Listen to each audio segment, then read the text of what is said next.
Post Baahubali Prabhas is a pan Indian super star. So ఈ cinema ఏది Raja Saab cinema 1000 కోట్లు కొడుతుంది అనుకుంటున్నారా లేదా? మీరు ఒక జెన్యూన్ సినిమా లవర్గా కామెంట్ చేయండి. 1000 crores పాసిబుల్, ఇంపాసిబుల్, ఈ రెండింటిలో ఒక్క పదాన్ని కామెంట్ చేయండి చాలు. Possible, impossible. ఇక వీడియోలోకి వెళ్ళి మనం సీరియస్ డిస్కషన్ స్టార్ట్ చేస్తే, after Baahubali super duper pan Indian స్టార్గా ఎదిగాడు. పుష్ప వచ్చే వరకు కూడా తెలుగు నుంచైనా సౌత్ నుంచైనా ఏకైక పాన్ ఇండియన్ స్టార్గా ఉన్నాడు ప్రభాస్. ఆ తర్వాత అల్లు అర్జున్ ఎంట్రీ ఇచ్చాడు. అయినా సరే అల్లు అర్జున్ మీద ఒక మెట్టు లేదా 3-4 మెట్లు ఎక్కువలోనే ప్రస్తుతానికి నడుస్తున్నాడు. ఎందుకంటే అల్లు అర్జున్ 2 వచ్చాయి కాబట్టి ఆ 2 కూడా చాలా మంచి నెంబర్స్ చూసాయి. అయితే ఇది రాజాసాబ్ సినిమా 1000 కోట్ల గ్రాస్, ఎప్పుడైనా గ్రాస్ కౌంట్స్ ఎక్కువ ఉంటాయి, బాలీవుడ్ సినిమా షేర్ ఉండవు. సో గ్రాస్ 1000 కోట్ల గ్రాస్ కొట్టే ఛాన్స్ సీని సినిమాకు ఉందా? ఆదిపురుష్ లాంటి డెబెకల్ వచ్చింది, చాలా డిజాస్టర్ సినిమా వచ్చింది. రాధేశ్యామ్ లాంటి బిలో యావరేజ్ సినిమా వచ్చింది. అంతకుముందు సాహో లాంటి అబో యావరేజ్ సినిమా. హిందీలో బాగా ఆడింది తెలుసా సాహో. పోస్ట్ బాహుబలి ప్రభాస్ని ఎట్లా చూస్తామని మనం ఎక్స్పెక్ట్ అయినంటే, హిందీ ఆడియన్స్ మీకు హిందీ బెల్ట్ ఉంటుంది. హిందీ అనగానే మీరు ఏమనుకుంటారంటే ఓన్లీ బాలీవుడ్, మల్టీప్లెక్స్లు, మహారాష్ట్ర, ముంబై ఇట్లా అనుకుంటారు. కాదు, సపరేట్ బెల్ట్ ఉంటుంది. బీహారు, ఉత్తరప్రదేశ్, ఇదంతా కూడా జార్ఖండ్, ఇదంతా కూడా ఒక ఊరమాస్ బెల్ట్. ఈ ఊరమాస్ బెల్టే పుష్పని, పుష్ప 2ని సూపర్ హిట్ చేసిందంటే ఈ మాస్ బెల్ట్. ఈ మాస్ బెల్ట్ వెయిట్ చేసింది బాహుబలి తర్వాత ఎట్లాంటి సినిమా వస్తుంది సాహో నుంచి అని. సాహోకి భయంకరమైన ఫ్లెక్సీలు కూడా పెట్టారు ఆ ఫ్యాన్ బేస్లో. ఆ చిన్న చిన్న ఊళ్ళో, ఇప్పుడు ఆంధ్రప్రదేశ్లో, హైదరాబాద్, మీ తెలంగాణలో మీ కరీంనగర్, లేకపోతే ఆంధ్రాలో కైకలూరు, ఇట్లాంటి ఊళ్ళు ఉంటాయి కదా, అట్లాంటి ఊళ్ళు బీహార్ అక్కడ కూడా ఉంటాయి. వాళ్ళు కూడా బీహారు, ఉత్తరప్రదేశ్, జార్ఖండ్ ఇట్లాంటి ప్లేస్లో కూడా ప్రవాస కటౌట్లు పెట్టారు. అంత హిట్ అనమాట బాహుబలి హిట్. సో సాహో కూడా పెట్టారు వాళ్ళు. ఆ లెవెల్లో ఎక్స్పెక్ట్ చేశారు సాహో నుంచి ఎంతో కొంత. ఇట్లాంటి సిచ్యువేషన్ మధ్య బాహుబలి ఎఫెక్ట్ బాగా ఉపయోగపడింది. ఆ తర్వాత తగ్గుతూ వచ్చింది. సలార్ కూడా మంచి సినిమా, కాకపోతే ఎందుకో జనాలు పెద్దగా రిసీవ్ చేసుకోవాలి. ఓటీటీలో బాగా ఎగబడ్డారు, కానీ సలార్ 2కి మంచి నెంబర్స్ వస్తాయి గ్యారంటీగా. ఈ సినిమా గ్యారంటీ 1000 కోట్ల గ్రాస్ కొడుతుంది అని ప్రభాస్ కమింగ్ మూవీస్లో ఏదన్నా ఉందంటే స్పిరిట్ నా దృష్టిలో. సందీప్ రెడ్డి వంగ యానిమల్తో బీభత్సం సృష్టించాడు కాబట్టి ఇవి గ్యారంటీ ప్రభాస్ ఫ్యాక్టర్తో అది వెళ్ళిపోద్ది.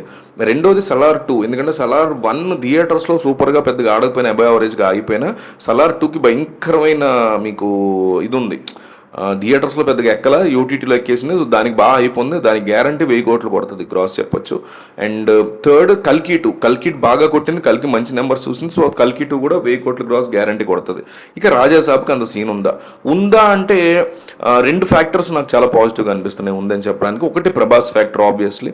రెండోది ఏంటంటే మీకు సంజయ్ దత్ కాదు, సంజయ్ దత్ కంటే కూడా హిందీ వాళ్ళకి హారర్ అంటే ఒక పిచ్చి. బుల్బులయ్య లాంటి ఒక సిల్లీ అండ్ నాసిరకం హర్రర్ సినిమా తీసినా కూడా దానికి కోట్లు డబ్బు ఇచ్చారు. అది కూడా 1000 కోట్లు, 12 కోట్లు, 1200 కోట్ల దాకా కొట్టింది. సో ఆ లెక్కలో చూసుకుంటే గ్యారంటీ కొడుతుందనే నమ్మకం నాకుంది. కాస్త జాగ్రత్తగా తీసుకుని మంచిగా భయపెట్టే సీన్లు కాస్త పెడితే చాలు, మారుతి చూసుకుంటే గ్యారంటీ హిట్ కొట్టేస్తుంది. ఇక కొట్టదేమో అని డౌట్ ఉన్నది ఏంటంటే, ఇది కూడా కాస్త నాసి రకంలానే ఉన్నాయి విఎఫ్ఎక్స్లు.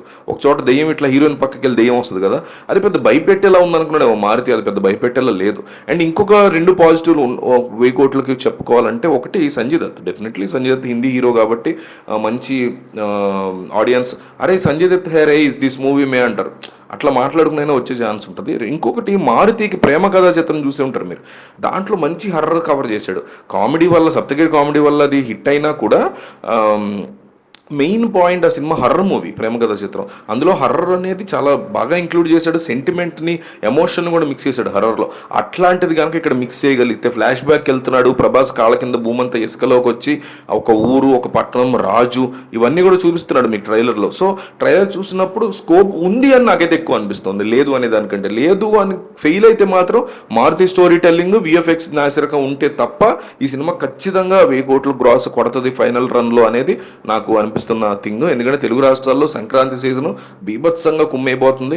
అదే టైంలో మీకు చిరంజీవి సినిమా వస్తున్నా, ఇంకో పక్క నవీన్ పోలిశెట్టి సినిమా వస్తున్నా. Prabhas is the match of megastar. ఇప్పుడు మెగాస్టార్లని మించిపోయిన, నేను చాలా పెద్ద చిరంజీవి ఫ్యాన్ని, బట్ స్టిల్ పాన్ ఇండియాలో అప్పటికి లేవు కాబట్టి ఇప్పుడు ప్రభాస్ ఫస్ట్ పాన్ ఇండియా హార్ కాబట్టి ప్రభాస్ సినిమానే చూస్తారు. బాహుబలి తర్వాత తెలుగు సినిమా చరిత్ర, ఇండియన్ సినిమా చరిత్ర మారిపోయింది. ఇంకా మిగతా వాళ్ళ సంగతి పెద్దగా ఇది అవ్వకలే. చిరంజీవి ఆల్సో సీనియర్ హీరో కాబట్టి ఆబ్వియస్లీ చిరంజీవి అంటే ఎంతో గౌరవం ప్రభాస్కి. ప్రభాస్ అంటే చాలా ఇష్టం చిరంజీవి అనే సందర్భాల్లో బయటపడింది.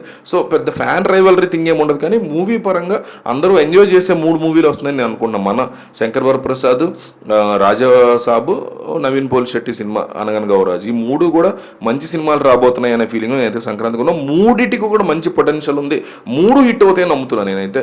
సో డెఫినెట్లీ హిందీ బెల్ట్ వాళ్ళకి గనక ఈ విఎఫ్ఎక్స్ పరంగా కొంచెం బాగుండి కాస్త ఎమోషనల్ హర్రర్ పెడితే ఎగ్గబడి చూస్తారు. లాంగ్ రన్ ఉంటుంది ఈ మూవీకి, నేను చాలా స్ట్రాంగ్గా నమ్ముతున్నా. హిందీ మూవీస్లో మీకు ఏ సినిమా అయినా మంచి బుల్బుల్ లాంటి ఈ హర్రర్ థింగ్ తీసుకోండి, నాసిరకం ఉన్నా కూడా లాంగ్ రన్లో ఆడతాయి సినిమాలు. అట్లాగే ఇది కూడా లాంగ్ రన్లో ఆడుతుంది నేను నమ్ముతున్నా. ప్రభాస్ ఫ్యాక్టర్ వర్కౌట్ అవుతుంది, సంజయ్ దత్ ఫ్యాక్టర్ హెల్ప్ అవుతుంది. హారర్ మూవీలు అంటే పడిచే హిందీ వాళ్ళకి ఖచ్చితంగా ఇది వర్కౌట్ అయ్యి 1000 crores కొడుతుందని నేను నమ్ముతున్నా.